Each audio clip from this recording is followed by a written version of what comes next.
हाँ तो बच्चों, हम लोग इस एपिसोड में देखेंगे गॉस के थ्योरम के अनुप्रयोग में अनंत लंबाई वाले पतले आवेशित चालक तार के कारण किसी बिंदु पर विद्युत क्षेत्र की तीव्रता का व्यंजक। Expression of electric field intensity at a point due to infinity long charge thin conductor wire. तो अनंत लंबाई वाला पतला कोई आवेशित चालक तार है, उसके कारण किसी बिंदु पर तीव्रता का व्यंजक प्राप्त करना है।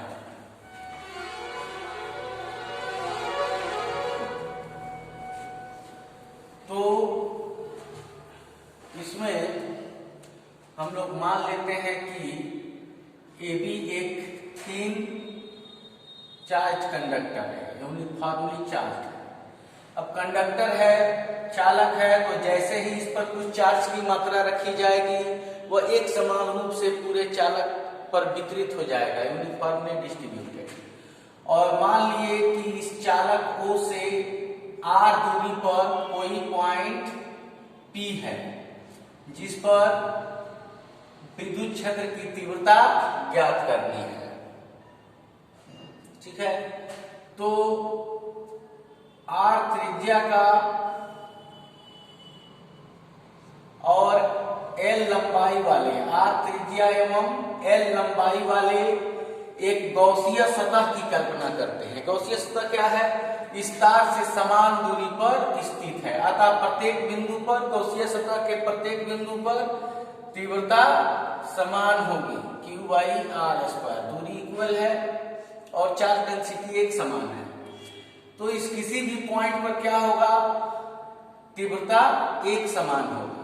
तो इसे कहेंगे सिलिंड्रिकल गॉसियन सरफेस।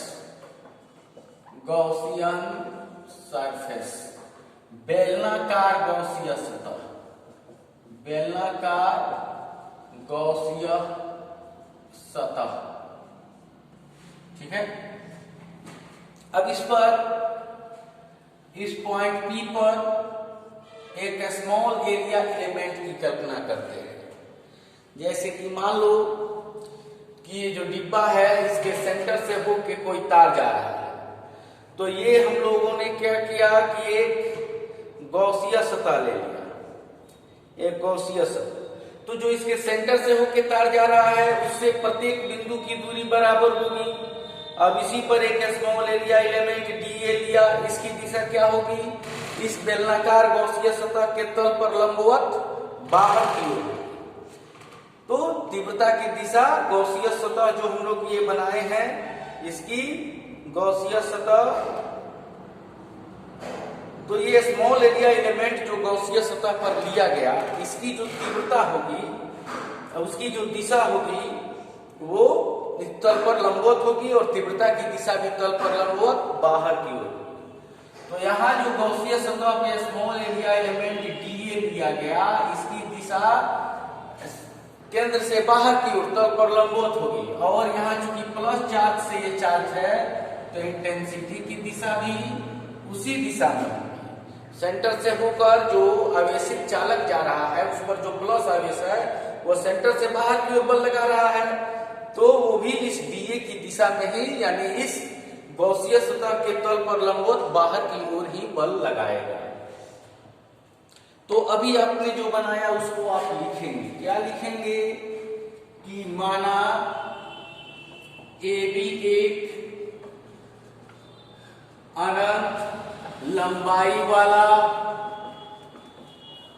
आवेशित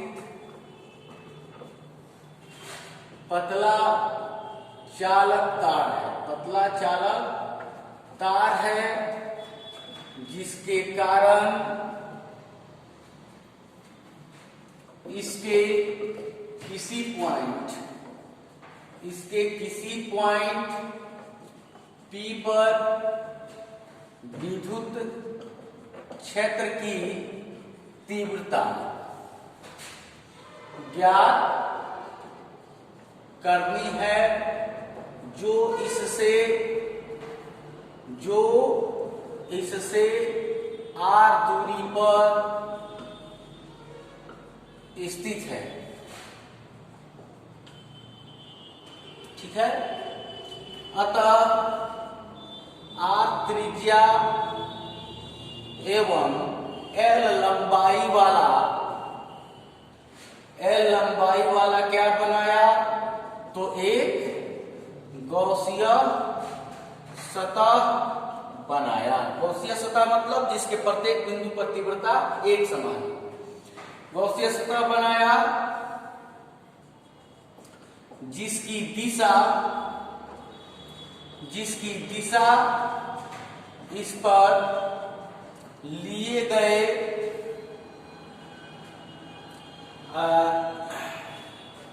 ऐसे लिख सकते हैं कि ये गॉसीय सतह बनाया जिस पर एक अल्पांश स्मॉल एरिया एलिमेंट डीए लिया और इसकी दिशा यानी डीए की दिशा, जिसकी दिशा तीव्रता ई की दिशा में है। दिशा और स्पष्ट लिख सकते हैं, अर्थात गॉसीय सतह पर लंबवत बाहर की ओर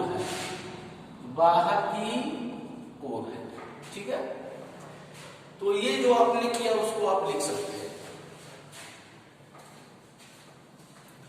इसको आप लिख सकते हैं जो आपने फिगर बनाया। अब इसमें आगे क्या लिख सकते हैं,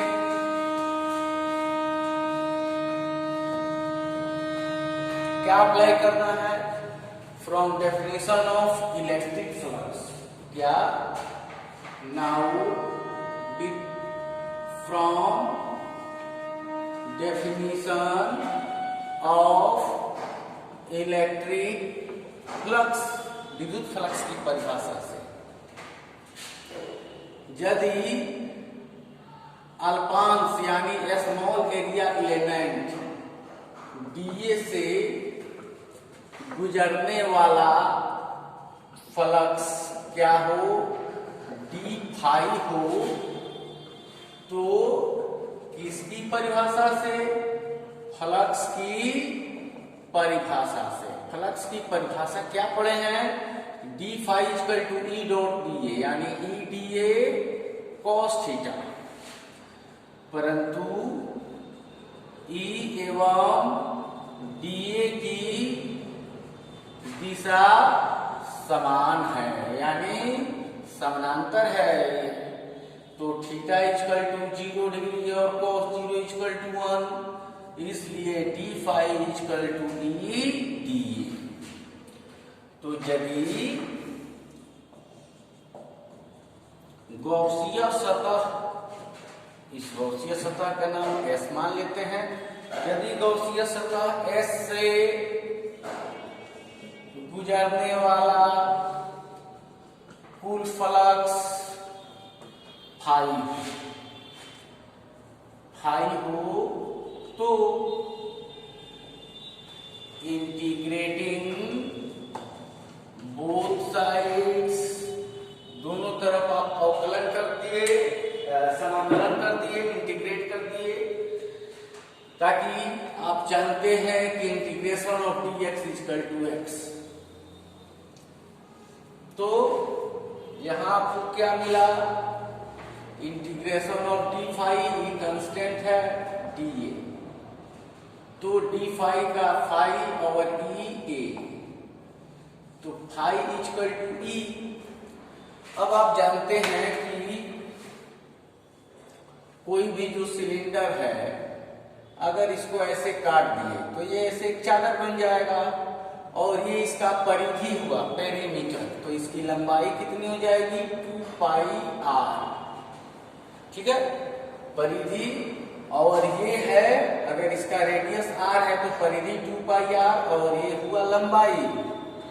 ठीक है, तो इसका एरिया हुआ लंबाई गुने चौड़ाई 2 पाई आर और l। लंबाई का काम 2 पाई आर और चौड़ाई का काम l कर रहा है इस फिगर में। तो यहां लिख सकते हैं 2 पाई आर एल, ये equation first. But from Gauss's theorem, लेकिन गॉसेस थ्योरम से क्या आप जानते हैं, phi equal to q by epsilon naught. अब now equating first and second, अब दोनों को आप इक्वेट करते हैं तो E into 2 pi r l equal to q by epsilon naught. तो इसी को आप ऐसे लिख सकते हैं 1 by 2 pi epsilon naught Q by R L, ठीक है। अब यहां आप E को रोक लेते हैं तो 2 पाई आर एल नीचे आता है, 2 पाई आर एल, और पहले से एप्सिलॉन नॉट है। तो अब इस इक्वेशन को आप इक्वेट करेंगे तो क्या हो जाएगा, अब इसी को आगे बढ़ा के देखिए, क्यू बाई एल क्या हो जाएगा, lambda, Q by L lambda, तो 1 बाई 2 पाई एप्सिलॉन नॉट, और ये लेमडा बाई आर, ये इंटेंसिटी होगी। इसी को आप ऐसे भी लिख सकते हैं 1 बाई 4 पाई एप्सिलॉन नॉट, नीचे 2 से गुना कर दिए तो ऊपर भी 2 से गुना कीजिए, तो 2 लेमडा बाई आर, ठीक है। अगर इसी का अगर आप डायरेक्शन दिखाना चाहते हैं तो क्या लिख सकते हैं, E पर तीर का निशान 1 by 2 pi epsilon naught lambda by R, या 1 by 4 pi epsilon naught 2 lambda by R. तो आप कह सकते हैं कि गॉसियन सतह पर लंबवत बाहर की ओर या तार और लंबवत बाहर की ओर, गॉसियन सतह पर लंबवत बाहर की ओर, vertically outward at Gaussian surface, ठीक है। यही इंटेंसिटी होगा 1 by 2 pi epsilon naught lambda by r, ठीक है बच्चों। तो हम लोग अगले एपिसोड में फिर देखेंगे एक नया वीडियो, तब तक इसको लाइक और सब्सक्राइब करते जाएं।